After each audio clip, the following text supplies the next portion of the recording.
O limbo, uma verdade de fé. Afinal, muitos se perguntam o que acontece com as almas dos bebês que morrem sem o batismo. A resposta está no Catecismo de São Pio X, parágrafo 561. Pecam então os pais e as mães que, pela sua negligência, deixam morrer os filhos sem batismo ou simplesmente demoram em fazê-lo? Sim, os pais e as mães que, pela sua negligência, deixam morrer os filhos sem batismo, pecam gravemente, porque os privam da vida eterna. E pecam também gravemente, demorando muito tempo o batismo, porque os expõem ao perigo de morrer sem o terem recebido. Como puderam ver, meus irmãos, o catecismo é categórico: as almas não vão para o céu sem o batismo. Porém, nosso Senhor é misericordioso e, pela misericórdia dele, o limbo existe. Agora vamos ler sobre o limbo dos meninos. Uma verdade de fé: o destino das crianças mortas sem batismo. É verdade que as crianças mortas sem batismo são privadas da visão de Deus e destinadas ao lugar chamado limbo. Sobre o destino dessas crianças mortas sem batismo existem, primeiro, o ensinamento claro da Sagrada Escritura. Ninguém pode entrar no reino de Deus se não nascer da água e do Espírito. João capítulo 3, versículo 5. Segundo, o ensinamento unânime dos padres, a tradição, sobre a necessidade absoluta do batismo para salvar-se. Pelágio e seus discípulos que, ao negar a transmissão do pecado original e suas consequências, negaram também essas verdades. Foram condenados pelo Concílio de Mileto, em 416, e em seguida pelo Concílio de Cartago, em 1418, ambos aprovados pelo Papa. Se alguém diz que as palavras do Senhor, há várias moradas na casa de meu Pai, devem ser entendidas no sentido de que, no reino dos céus, há um certo lugar intermediário, ou que existe um lugar qualquer onde vivem felizes as crianças mortas sem batismo, sem o qual elas não podem entrar no reino dos céus, que é a vida eterna, que seja anátema. Denziger, número 102, nota 4.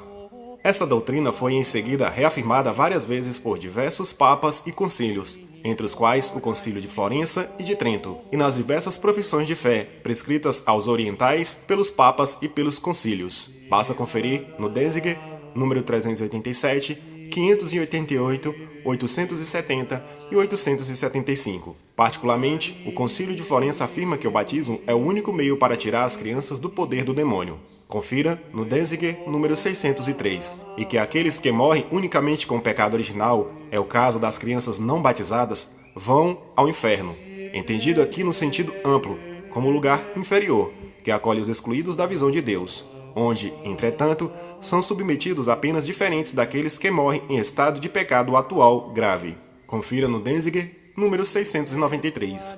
É, portanto, uma verdade de fé que as crianças mortas sem batismo são excluídas da visão de Deus. Uma conclusão teológica: o limbo. Com fundamento nessa verdade de fé e na justiça de Deus, há o julgamento comum dos teólogos confirmados por Inocêncio III, que as crianças mortas sem batismo não partilham com os condenados a pena temporal, e nem mesmo sofrem a privação de Deus, contrariamente aos pecadores condenados, mas antes, como pessoas que, por circunstâncias independentes de sua vontade, encontram-se privadas de uma condição de vida superior à qual elas não teriam nenhum direito.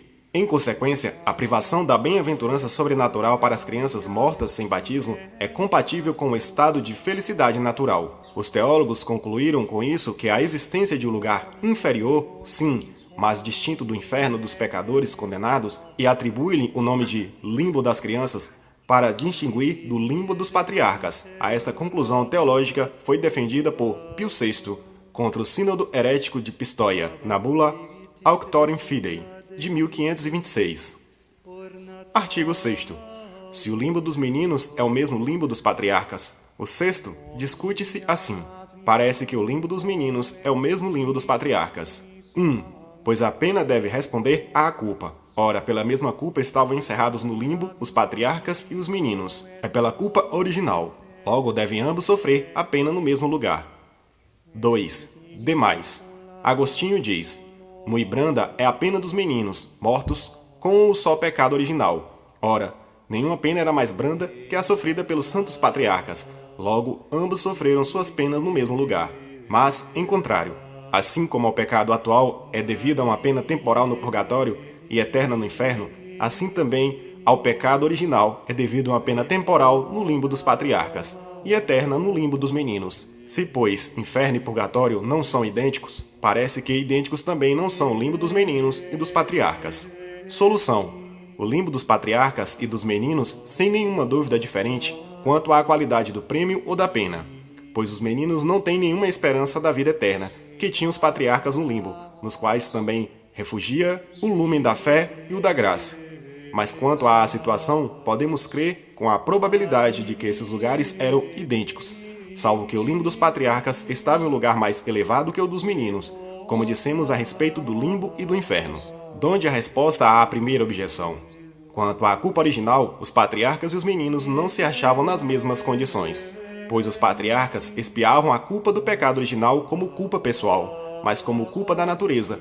Constituía o pecado original um obstáculo aos patriarcas para entrarem no céu, por não estar ainda completamente expiada, ao passo que constituía um obstáculo à glória eterna, para os meninos, por lhe ser uma culpa tanto pessoal como da natureza, daí os serem atribuídos a uns e a outros lugares diversos. Resposta à segunda.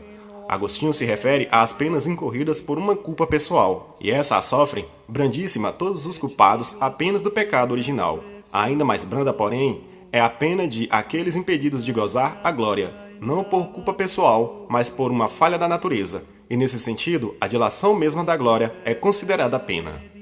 Louvado seja nosso Senhor Jesus Cristo, para sempre seja louvada e sua Mãe Maria Santíssima. Accingere gladios tuo super fimutum potentissime. Splendore tuo et ornatuto prospere